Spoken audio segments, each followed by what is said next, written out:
Eu digo que o homem nasce de outros, vive com outros, mas náufrago da história, morre em si mesmo.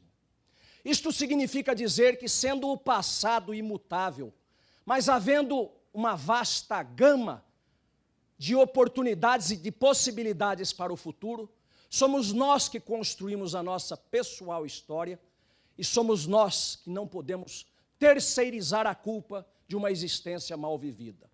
Felizes podemos sê-lo, infelizes também, e a ninguém é dado o direito de jogar a outrem desta história em que cada estado de vocês tem o seu particular herói e a sua particular história para contar.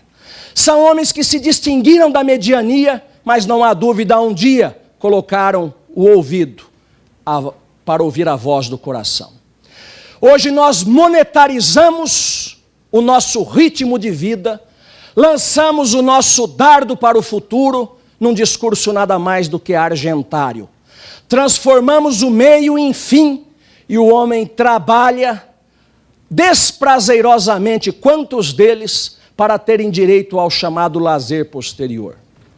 Não sei se venho de época diversa, mas já é possível dizer que aqueles que hoje aqui nos acompanham, todos nós, viemos não de uma década, de 20, de 30 anos atrás, viemos de uma era totalmente diversa, totalmente diferente, que com a era de agora, nós já podemos dizer, é um salto de séculos. Eu lia outro dia, quando se tratava da imagem das pessoas, de um autor, ainda que brasileiro, mas de uma transcendência de pensamento transfronteiriça, e bem poderia escrever para a globalidade, que dizia que nós vemos os grandes executivos, as pessoas que comandam às vezes uma nação, em prédios garbosos e finos, onde tudo é digitalizado, onde os elevadores são de última geração, onde a comunicação jamais pudéramos imaginar que fosse chegar ao ponto que chegou. Prédios modernos eles trabalham, mas são pessoas que não são modernas internamente. Esqueceram-se que hoje são centenas de olhares diuturnamente a nos fiscalizar, que são as filmagens, as portas dos elevadores, nos comércios em que nós adentramos, nas escolas, nos prédios públicos, por toda a rua em que nós passemos. Hoje, e cada vez mais, teremos o Big Brother, um grande irmão, nos olhando para o bem e para o mal. Ao você não modernizar a criatura, não fazê-la, consequentemente, no diapasão da contemporaneidade, nós encontraremos sempre aqueles que aquilo que faziam às escondidas, da noite para o dia, publicizarão para 200 milhões de brasileiros. E uma biografia construída ao longo de uma vida poderá ser revelada, desvestida, num átimo de segundo. Por engano, por equívoco ou por certeza do mal feito. Isto significa que o mundo operou modificações. O grande David Harvey, na sua obra, ao falar do tempo e o espaço, dizia: não é que os problemas do mundo de hoje sejam diversos daqueles de antanho, de séculos passados, da antiguidade. O homem hoje continua matando, continua fazendo o mal ou o bem pelas razões que o fizera outrora. A diferença é que os problemas que hoje insistem em persistir são problemas que ocorrem numa velocidade jamais vista, jamais imaginada. E o Estado, este Estado que nos promete soluções, muitas vezes simbólicas, este Estado que quer resolver os problemas de uma sociedade que, tal como aquele jovem imaginado pelo sociólogo francês, se a sociedade tivesse a idade média de 25 anos, giraria uma velocidade tal que acabaria por sucumbir e desaparecer, tamanha era a sua velocidade. A sociedade hoje não tem a idade jovem mediana de 25 anos, mas é bem mais jovem do que isso, na medida em que a cada 5 anos talvez tenhamos que rever o nosso conceito de era. Aquilo que levávamos séculos para operar uma pequena modificação, Hoje, num espaço pequeno de tempo, aquilo ocorre. Hoje, derrubaram-se as fortalezas e o palácio do rei já pode ser invadido para que o plebeu fale com a princesa, a filha da majestade, através de um celular. Hoje você está lá no interior do Amazonas e você consegue uma sintonia, uma comunicação com o mundo. Aquilo que nós levávamos dias para juntar o velho ao novo mundo, através das viagens de navio, meses, hoje nós o fazemos em poucas horas. O luto, expressão máxima do desaparecimento, expressão máxima da negação da vida. O luto que nós colocávamos, e as mulheres e os homens arrastavam-se em dores durante pelo menos um ano, que era o tempo da elaboração do luto, simbolicamente nas vestes negras, empunhadas e vestidas por nós todos. O luto hoje é uma coisa passadiça. Morre-se rápido, vida, que no dizer do grande Vieira, uma lâmpada acesa, que com um sopro se faz, e que com um sopro se apaga.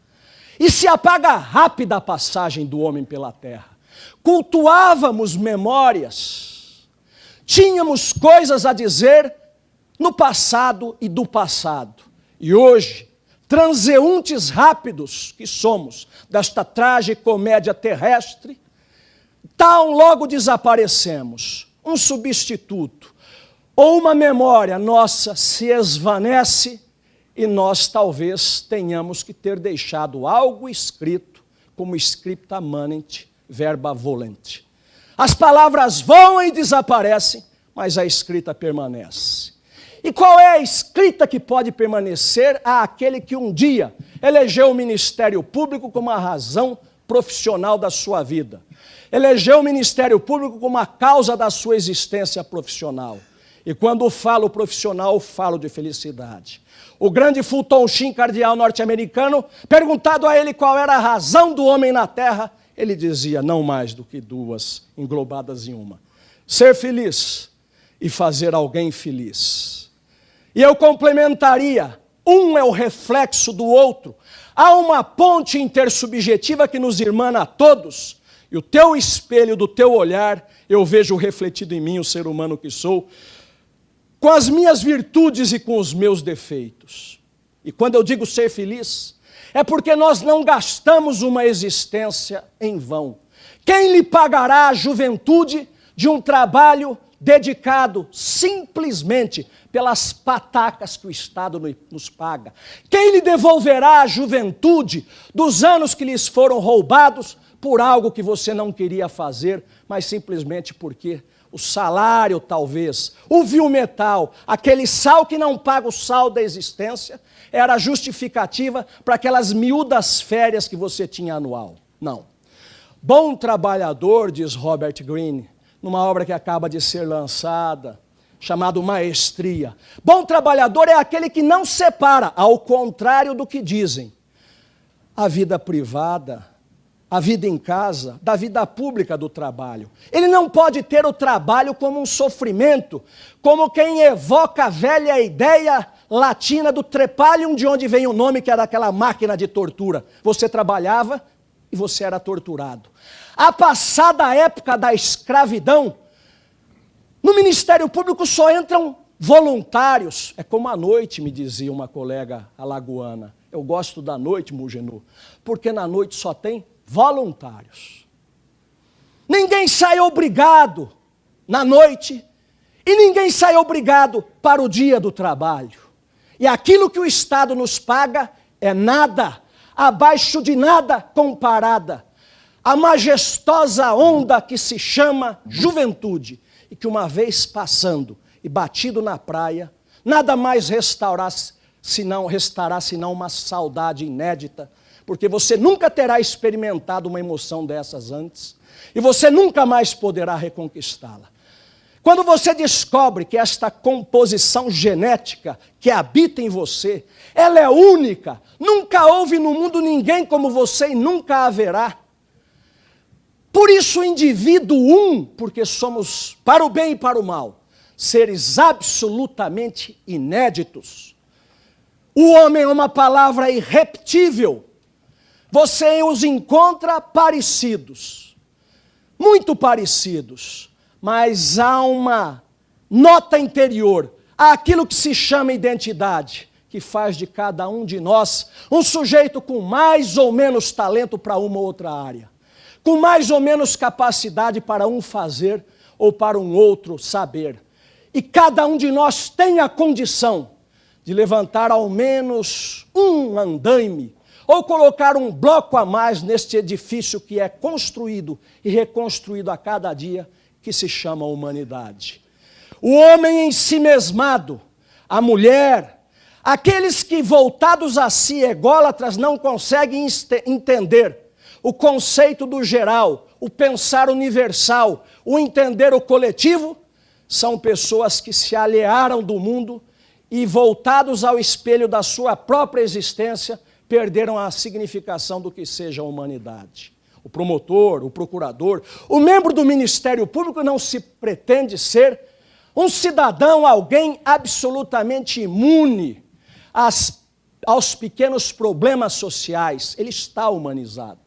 Nós nos devestimos. Muitas vezes o rei está nu. E não é sem tristeza quando assistimos um colega nosso tombar, como tombam outros miseráveis errando na vida.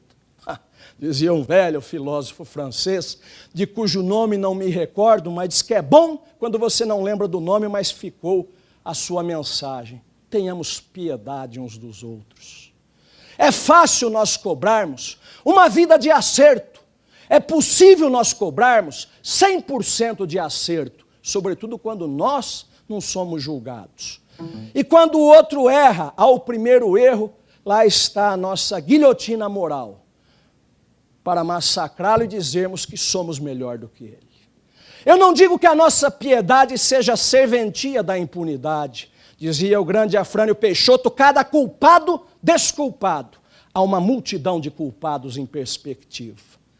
Mas eu digo que a nossa mão não deva ser mais pesada do que reclama a mediania social institucionalizada no poder, que é o que diz a lei. O promotor, o procurador, o funcionário adiante da lei pretende-se messiânico. Aquém da lei pretende-se igualmente um salvacionista. A lei é boa ou má, não pode nunca ser em razão da nossa bitola moral, porque é uma distinção fundamental entre a autonomia moral de que nos dizia Kant e a heteronomia, que é o poder estabelecido, é posto por outro que nos traz regras, e quer eu goste ou não, tal como o imposto de renda, eu sou obrigado a cumprir. Nós não somos censores morais do mundo, nós somos promotores de justiça, mas tal como os juízes, procuradores da República e de Justiça, mas tal como os juízes, poderíamos ser chamados promotores do direito, porque esta palavra resvaladiça, chamado justiça, que é um conceito pessoal e uma projeção estética que nós temos sobre os nossos atos, as nossas consequências, o homem que diz, bate no peito, eu sou justo, há de ser aquele homem procurado pelo fundador da escola do cinismo, que era Diógenes, que à luz do dia em Atenas vinha o grande filósofo com uma lanterna na mão, diz a lenda, procurando onde estaria o homem justo. Onde estará o homem justo? Nós não temos a pretensão de aplicar as estreitezas da norma legal, porque a alma humana transcende, ela está nas entrelinhas, ela está fora das linhas, ela está diante da norma. Mas há um princípio básico e fundamental, que é o primado da lei, que com todas as vicissitudes e com todos os problemas, a ela juramos obediência. A cada vez que vejo um moralista pregando adiante da lei, dizendo esta lei é injusta, eu faço quase que o nome do Pai.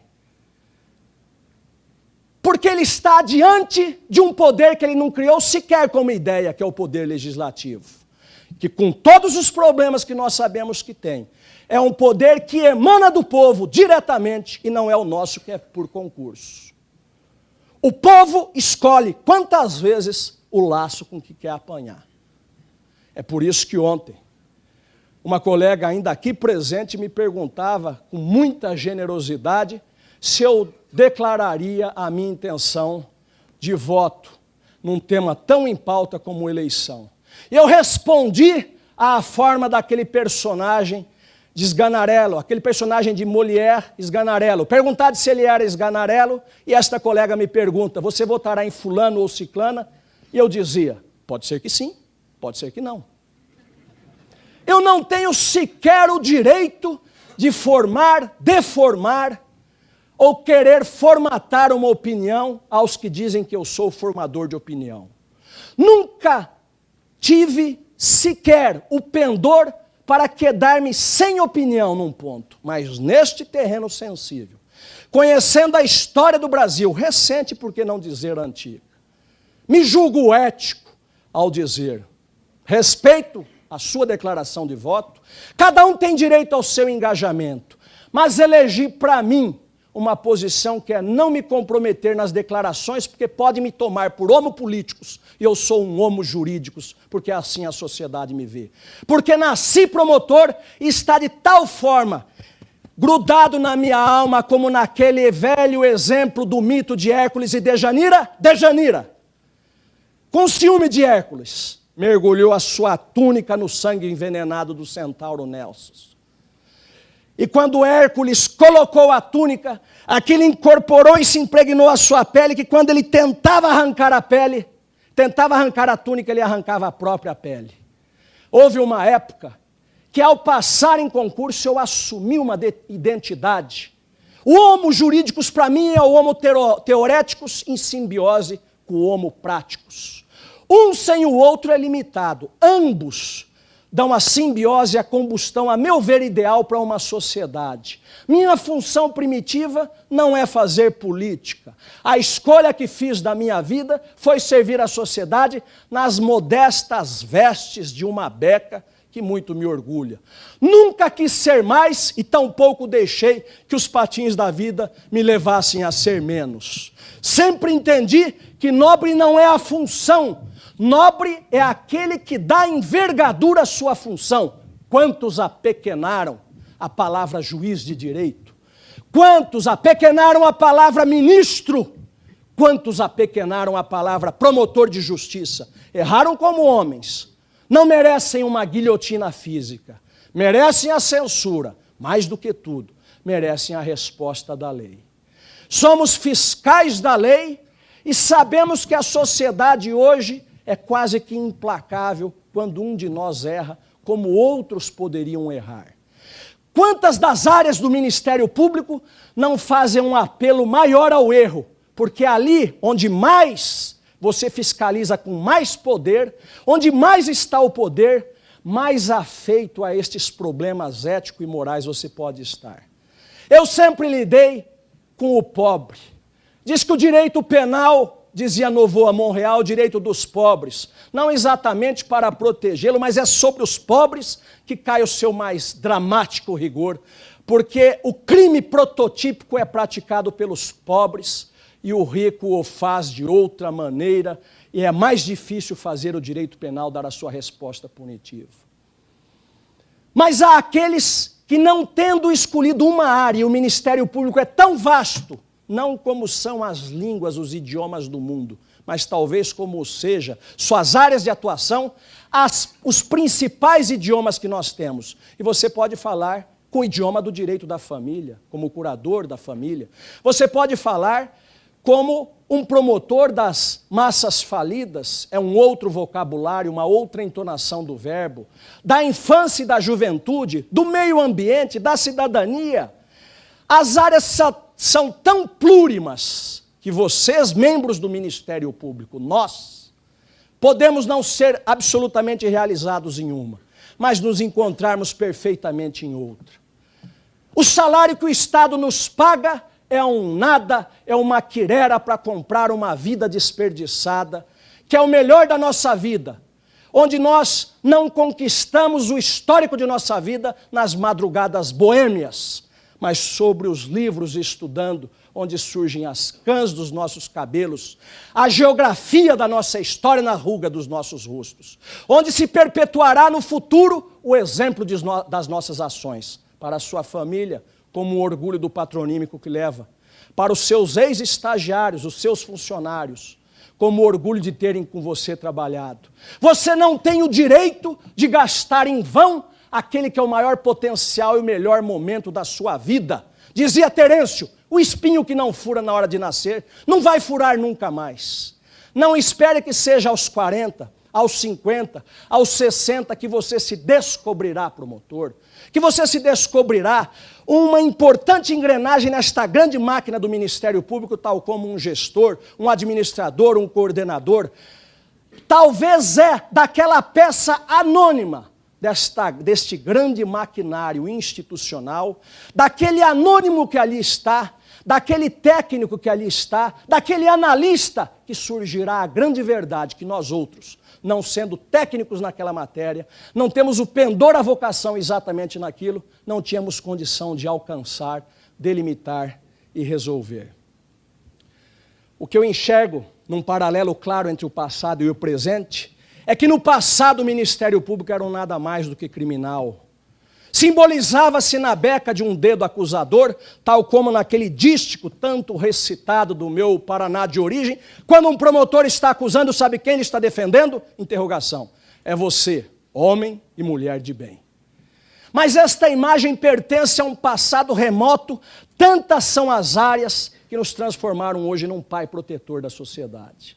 Eu dizia nas Minas Gerais há 2 anos, no encerramento de um congresso, que nós não nos assustemos se não há nenhum outro Ministério Público no mundo, como dizia Francisco Rezec, com a configuração constitucional, com as prerrogativas e verdadeiros poderes nós temos. Já em 1912 aproximadamente, Alfredo Valadão dizia, naquela época, que se Montesquieu conhecesse o Ministério Público, teria criado não 3, mas 4 poderes. Imagine de 1912 até hoje a macroconfiguração constitucional, institucional que nós conquistamos. Mas não nos assustemos e não aplaudamos o momento porque não somos momentistas, nem circunstanciais. Buscamos a ideia total. Se neste momento fomos feitos representantes não únicos, mas portentosos representantes da bandeira do interesse social, advogados da sociedade que o somos, falamos no plural em todas as áreas, falamos do nascimento à morte, tratamos do patrimônio, entramos em searas outras e tão novas como o meio ambiente, e a defesa da cidadania e, igualmente, a proteção dos direitos do consumidor. E se em nenhum outro país há tal gama de constituição, de poderes, a resposta é só uma. É porque na Alemanha, na França, na Inglaterra, no Japão, nos países mais civilizados, as instituições funcionam de per si. A cidadania fala a sua resposta. Cada quarteirão dos Estados Unidos se unifica em uma cidade e postula frente ao governo como um ente poderoso. E a voz da cidadania, como rua de 2 mãos, é falada, é ouvida e é dada uma resposta. Aqui precisávamos de um pai protetor. Este pai protetor é o Ministério Público. E somos, então, senhores das nossas funções e delas não queremos abrir mão, menos ainda das chamadas prerrogativas, tão necessárias à mantença, não do status quo, mas da defesa do interesse da sociedade. A grande verdade é que se no passado um membro do Ministério Público era desafiado já pela força da mãe natureza, dos seus automóveis encalhados pelas rodovias barrentas, com a sua máquina datilográfica, o seu papel carbono, e lá atrás ainda, a pena de peru para dar uma denúncia, num processo que era cozido, amarrado, se dizia. E se hoje caminhamos para a implementação de uma digitalização e a nossa voz viaja na velocidade do vento, não há dúvida nenhuma que só esta modernidade exterior ainda nos é pouco. E a modernidade interior que nós reclamamos é buscar que o nosso discurso seja compatível com a nossa ação. Que as nossas expectativas se coadunem com as nossas realizações. Que nós possamos, enfim, mostrar à sociedade que se não estamos colocados no pedestal dos santos, somos cidadãos, com um tempo de vida útil, dando o melhor de nós a este cliente tão generoso que nos confiou com um predicado máximo, o mandato da sua defesa, que é a sociedade. como eu pertenço à área criminal, de outros mesmo.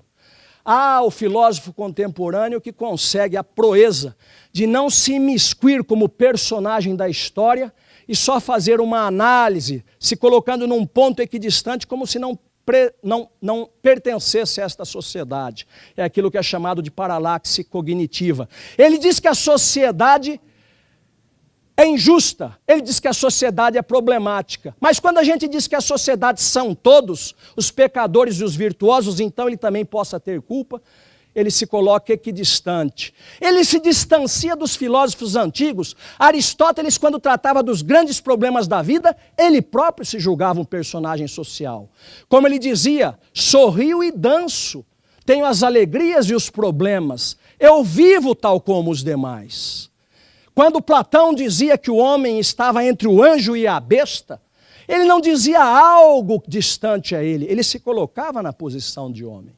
Quando Santo Agostinho falava dos pecados, ele dava como exemplo os seus. O filósofo contemporâneo se distancia, como se fosse o poço da virtude, um eu distante, onírico, capaz de analisar a tudo sem ter as culpas que a sociedade diz tê-lo. Então eu dou os meus exemplos e na minha área eu digo, há uma voz que nos roubam, há um discurso que nos tomam, há uma identidade que nos levam. Você pode até, no contexto, no concerto das nações, desaparecer uma ou outra área do Ministério Público. E fiquemos tranquilos, colegas que aqui estão. Se num futuro próximo ou remoto viessem a fazer sucumbir, a pretexto de melhor gestão dos interesses sociais, algumas das nossas áreas, das nossas atribuições, se no futuro próximo a área que nós trabalhamos viesse a desaparecer, uma área não desapareceria.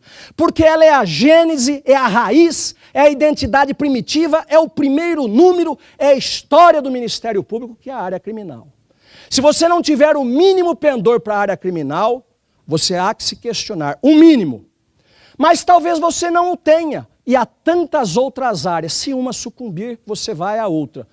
Mas sem ser o profeta do mau agouro, quando este país estiver mais organizado e as instituições funcionarem melhor, não há dúvida, tal como se faz hoje com a Defensoria Pública, lá irá uma parcela das nossas funções. Chamemos uma parcela de nossos poderes, entre aspas. Lá serão criadas outras instituições que nos esvaziarão um pouco em nossas atribuições, mas restará sempre, na grande floresta do direito, aquela árvore primitiva, que foi a semente primeira, de onde se protraíram todas as demais funções, que é a chamada Ministério Público Criminal. E é justamente nesta área, que nos diz respeito enquanto identidade, que a nossa voz é sendo levada. Nos últimos anos, um discurso encastelou-se, engendrou-se no cerne, na alma do Ministério Público. Você conversa com colegas do Ministério Público hoje, você tem a sensação que está conversando com um advogado criminalista. Não que um seja Caim e o outro Abel, que um seja Saul e o outro Davi, mas é que é preciso que haja a dialética, senão a verdade não surge. E quando você estuda sobre os mesmos livros, quando você faz o mesmo discurso do outro, e quando você diz que é independente, já te roubaram a voz, já te levaram a identidade.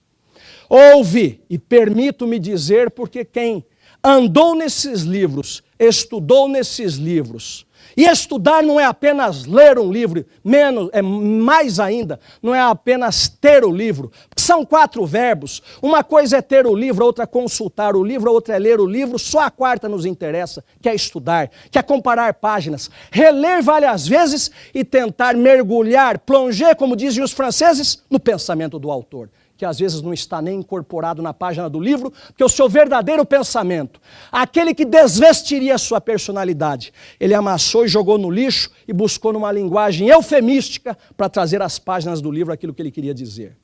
Eu vejo o Brasil de hoje, do processo penal, quantas vezes, sem que o cidadão tenha aberto uma página da chamada obra máxima do garantismo, expressão que vem do século XIX, dá uma interpretação toda sua e ali desconstrói toda uma ideia da dialética do processo penal. É possível que existam especialistas em tal obra aqui. E eu não faço crítica nem ao autor e nem à obra em si, mas eu consigo enxergar e trazer a miúdo aquilo que sobra e duas grandes ideias. E na terra de Sua Excelência, o Corregedor-Geral, com alguns professores titulados, eu falava sobre o chamado garantismo, que é uma ideia correta de existir. Mas quando ingressamos no Ministério Público, que a palavra não havia, nós não éramos garantistas? É que você se apropria da palavra e com ela vem o poder. Quem ousará dizer, perguntado, você não é garantista? É como dizer, você não quer a justiça? O problema é que a palavra foi apropriada e ela não é produto de ocasião e nem só de uma seita e nem só de um lado. Mas ela é tão extensa quanto uma luva de mão de maquinista. Cabem todas as ideias lá dentro. O direito constitucional, o princípio da dignidade humana, a proteção da propriedade, todos estes valores constitucionais são de tal forma imbricados que o princípio da proporcionalidade tenta resolvê-los, dizendo no caso concreto, o que tem mais prevalência aqui ou tem mais prevalência ali. E será a fundamentação de uma sentença que trará a possível clareza se aquela decisão foi bem ou mal dada. Mas o que é a sentença, dizia Calamandrei com a sua fundamentação? A fundamentação, dizia ele, nada mais é do que um biombo dialético. Um juiz pode fundamentar maravilhosamente bem e decidir terrivelmente mal. A fundamentação é uma garantia constitucional, mas não é uma garantia de verdade. Você, se não achar a jurisprudência de um tribunal, acha de outro. Se não achar a doutrina no Brasil, acha de fora. Nada mais charmoso do que citar em 3 línguas. Ainda que as tuas citações não correspondam à verdade. Mas você pode fazê-lo, e os habilidosos o fazem. De tal forma mascarar a verdade que você bate continência cívica e moral para aquilo que às vezes é uma indecência. Quanto carimbo de chancela de justiça, nada mais é do que uma mentira, uma injúria moral sacramentada. Quanto trânsito em julgado de sentença, não transitou em julgado uma verdade pela pior forma de um juridicismo que não diz respeito à verdade. É o grande Georges Clemenceau, na defesa de Dreyfus, o grande símbolo do erro na França, que ao final do julgamento apontava para o Cristo na cruz e dizia, voilà la chose jugée, eis aí a coisa julgada. Transitou em julgado, mas é verdade. Como dizia um advogado ao final de um júri, recitando durante a época 2 horas e meia, aquele chavão que ele entendia imbatível, porque de tal forma interiorizado na consciência da sociedade que ninguém conseguia decodificar onde estava o perigo. Todos têm o direito à defesa, o devido processo legal, o indúbio pro réu, e por pior que seja o crime, todos têm direito à defesa. E tanto disse todos têm direito à defesa, que o pior dos criminosos tem direito à defesa. Em todos os tempos sempre houve o reconhecimento ao direito da defesa, e que nas causas criminais, invocava Rui Barbosa, não se conta a opinião pessoal do advogado. Eu tenho alguns reparos a esta ideia, acho que ela precisa ser decodificada, porque senão você comete os atos mais estapafúrdios em nome de uma carta antiga sem a contemporização com o atual, mas que valha como ponto de partida. E todos têm o direito à defesa, e quando encerrava a sua fala, eu tinha quase que certeza que isto era uma péssima notícia para mim, porque se avizinhava um resultado adverso. Eu perguntei, Vossa Excelência me permite uma parte? Pois não. Alto, tipo ariano. Ministério Público se manifesta. Todos têm direito de defesa, não importa o crime. Todos. Vossa Excelência defenderia qualquer um, com este princípio, defenderia qualquer um. Olhe para os jurados e diga, Vossa Excelência defenderia os matadores de Cristo? Silêncio no tribunal. O júri se decidia ali. Não havia resposta a ser dada, porque no íntimo somos todos nós religiosos. Ainda que você o negue, há um homo religioso que habita em você, que é aquela sua última verdade. Não importa o Deus que você professa, nem que você blasone o título de ateu. Você tem uma convicção superior em algo, e esta convicção pode ser chamada de crença. Eu prefiro chamar de alguma religiosidade. E quando você sabe, passado em julgado na sua consciência, que há um ato que é uma monstruosidade, você recua e você diz, isto eu não posso fazer. Talvez outros aceitassem o discurso fácil. O que é o devido processo legal? Pergunte a um brasileiro, a um francês, a um alemão, ele lhe dirá. E vai ser muito parecido a um italiano ou a um espanhol. Mas pergunte na China e em Cuba o que é o devido processo legal e você vai ter uma ideia do que é. Pergunte o princípio da dignidade humana. 18 anos é fácil, é uma regra. 18 anos é biológico em qualquer lugar do mundo. Mas o princípio da dignidade humana não é interpretado da mesma forma em Cuba, na China, na Coreia do Norte, no Brasil, nos países que não são ditadura. Isto é variável. E não necessariamente dentre nós é interpretado da mesma forma. O Tribunal Europeu de Direitos Humanos, e ninguém dirá que é o Brasil que ensina direitos fundamentais e humanos para a Europa, nós aprendemos de lá, permitiu que num caso de droga apreendido, suspeita de droga, que uma pessoa tivesse ingerido a droga para transportá-la como traficante, a polícia em Paris pegou esta pessoa, arrestou-a ali, e já foi para submetê-la a uma cirurgia. Depois viria a autorização, porque não haveria tempo. Mas era uma afronta ao princípio da dignidade humana? Não, diz o Tribunal Europeu de Direitos Humanos, nesse caso não. Um princípio cede passo ao outro. E qual princípio valerá mais? É o que dizia Rocha Guastini. Em uma democracia, há uma tábua móvel de valores. Hoje predomina este valor, amanhã um outro. E qual é o desafio das novas gerações? É fazer uma leitura colocando o estetoscópio próprio no coração da sociedade. Buscar aquilo que pareça interesse social e não momentista. Buscar aquilo que possa ser verdades que transcendam um curto período da história. Entender que o seu partidarismo de hoje ou a sua vinculação de hoje pode lhe trazer, não a si, um mal feito amanhã, mas comprometer a sua função para o futuro próximo. Quando eu dizia que a nossa voz foi levada, quando eu dizia que nós recitamos estandarmente, como um padrão, chavões decorados, e eu dava o exemplo disto que tomou conta do Brasil, que todos recitam sem nunca ter lido, estudado. Talvez a edição da obra tenha 1000 volumes, deve ter sido feita 1 ou 2, de muitos que compram, poucos leem, e ler não é estudar muitas vezes, mas todos recitam. E eu espremendo a obra, eu descubro que a máxima sabedoria que vem de dentro da obra, além de respeitar a Constituição, que todos nós já sabíamos antes de conhecermos a palavra e a ideia, que é necessário, antes disso, há uma ideia nuclear, bem identificada, que eu não recito a página, mas recito o número sem dúvida. Uma ideia é a da despenalização. A outra ideia é a da descriminalização. E diz o autor, por que penas tão altas? E há doutrinadores no Brasil que dizem, direito penal máximo. Que direito penal máximo?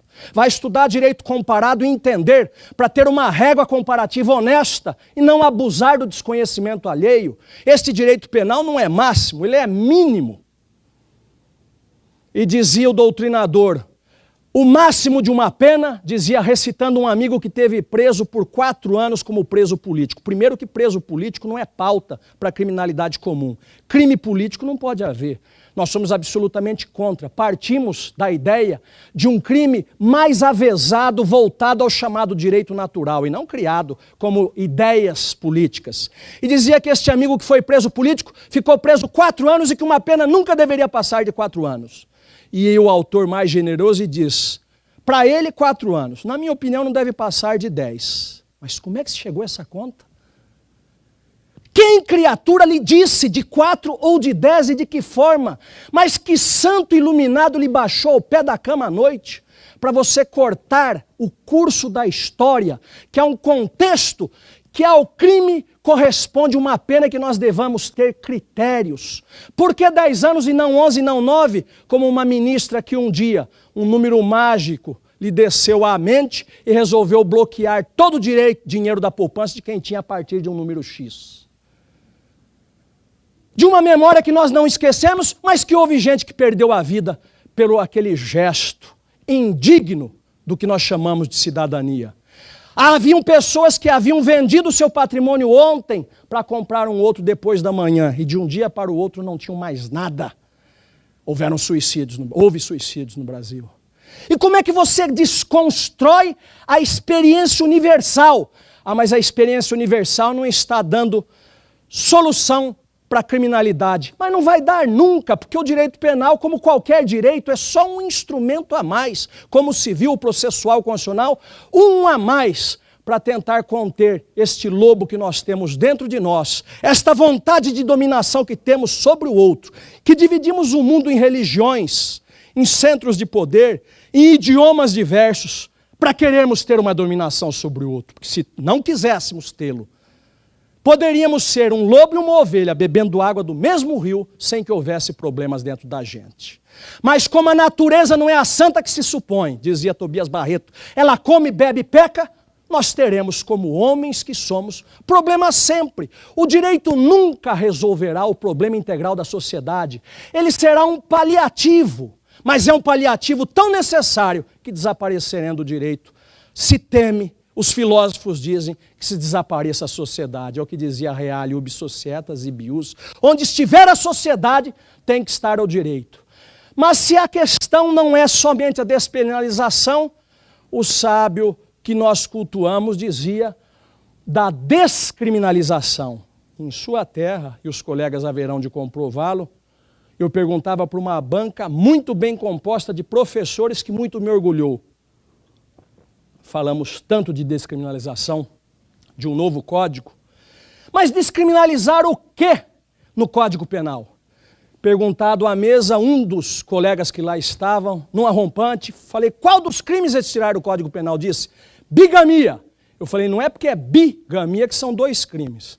É um só. E eu nunca vi na minha vida de promotor um processo de bigamia. Aliás, o casamento tão em baixa, nem sei se não deveria premiar um bígamo que quer se casar duas vezes. É aquela ideia que você não sabe se reprova ou se aplaude, né? Então, o que mais? Depois, numa conversa, alguém imaginou algum crimezinho que eu também nunca vi na minha vida. Eu falei, mas esse discurso todo, a montanha pariu um rato. Tudo esse discurso, as academias, os colegas discutindo fervorosamente um outro Código Penal, um direito penal máximo, mas retirar o quê? Deixa cada um a sanha do mais forte, porque nós respeitamos o outro pela largura do ombro, pela estatura. O mundo é cão. O mundo é difícil. Se você não trouxer um poder forte, por isso que o símbolo da justiça é uma espada e não é um martelo de plástico de carnaval. Sem força, dizia o grande, em qualquer das suas áreas, dizia o grande Schopenhauer, o direito só existe com força, porque se você der uma decisão sem força, se você não apanhar, você vai provocar uma grande gargalhada em quem perdeu. É a resposta do homem quando ele sente que o outro não tem exatamente o poder. A forma de nós analisarmos o Ministério Público é fácil. Você tem dois caminhos na vida. O da responsabilidade e o da liberdade. Duas ruas. Ao lado da Estátua da Liberdade nos Estados Unidos, houve quem pretendesse uma estátua da responsabilidade. Nós queremos sempre o aplauso, sempre o sorriso do outro, mas a vida é como Demócrito, como Horácio, enquanto um ria, o outro chorava pensando. Você pode, sobre a mesma vida, transformar a sua existência e transformando-a, ajudar a transformar a vida para melhor dos outros. Ser fiel e leal a este cliente que nos contratou e em quem depositou em nós toda a confiança. Imaginem um advogado que traísse o seu mandato ou que fosse com o discurso do promotor. O cliente procura o advogado criminalista, diz que está sendo acusado de tal coisa, o advogado pega a procuração, vira para ele e fala, olha, vou ser bem sincero para você, está claro que você é culpado, vamos postular para você a pena que você merece, a máxima. Ele está demitido imediatamente. Mas o Ministério Público, o Judiciário, tem por patrão o Estado é o patrão mais generoso. Você às vezes o trai com o discurso do outro e não é mandado embora. É por isso que eu vejo como uma função importantíssima a função da Corregedoria Geral do Conselho Nacional do Ministério Público. Vejo como uma função importante sobre o guarda-chuva da Corregedoria Nacional, as corregedorias estaduais. Vejo daquele que se inaugura na casa do Ministério Público, aquele iniciante que dá os seus primeiros passos nas funções ainda tidas por mais simples, mas augurando crescer e chegar a outras. E naquilo que ele pensa, a função mais simples, pode estar toda a diferença. Recordo-me, como falei uma vez nas velhas Minas Gerais, dos colegas que aqui estão presentes, que nunca me esquecerei com os meus 20 e poucos anos, quando saindo da condição de candidato e aprovado no concurso, vou ao fórum de uma comarca que eu não conseguia nem pronunciar o nome, que era Nhandeara, do interior de São Paulo. Hoje não há necessidade nem de bombeiro para me destravar a língua se nela eu tropeçar, não é? Falo com fluência. Eu vou entrando, até ontem eu era candidato, mas como a excelência, ela vem com a gravata e com uma carteira vermelha, um homem que passou a vida inteira trabalhando, com seus 70 e poucos anos, debaixo do sol, com aquele velho chapéu de palha, carpindo à frente do fórum as flores que ali estavam, suado com aquela geografia penetrada profundo, como ruga no rosto, quando ele vê aquele jovem garoto que vai ali entrando, que ele entende que é um promotor, ele abaixa, levanta da enxada, levanta o chapéu e diz: bom dia, excelência. E eu me senti importante. Como se levou tantos anos para descobrir a excelência que estava em mim? Como nós incorporamos o Luiz promotor, o Joaquim promotor, parece que eu estou dando o nome do Ministério Público Português, não é? O Antônio, promotor, passou a incorporar o nosso nome, porque passou a incorporar como aquela túnica de Nessos, em Hércules, a história da nossa vida. Meu caro Dr. Michel, que um serviço tão relevante presta ao Ministério Público Brasileiro por sua capacidade trazido de São Paulo para atuar diretamente na presidência do Conselho Nacional do Ministério Público. Quando falávamos que os colegas escolheram para que a minha beca ficasse como um símbolo de promotor do júri dentro de uma redoma de vidro e me faziam uma homenagem, eu fiquei feliz quando só apareceu a beca e o meu nome ficou até a meu pedido escondido. Você precisa ajoelhar para saber a quem pertenceu aquela beca. Mas o que interessa é a ideia, é que se saiba que quando se expõe um símbolo, ali houve uma vida. Ali houve uma história de vida, ali houve um comprometimento, ali houve uma biografia, ali não se fez como aquele peixe que passa na água sem deixar rastros. Quem seja o dono daquela beca, tem uma história para contar. Sinta o perfume da beca, é cheiro de quem suou no seu trabalho.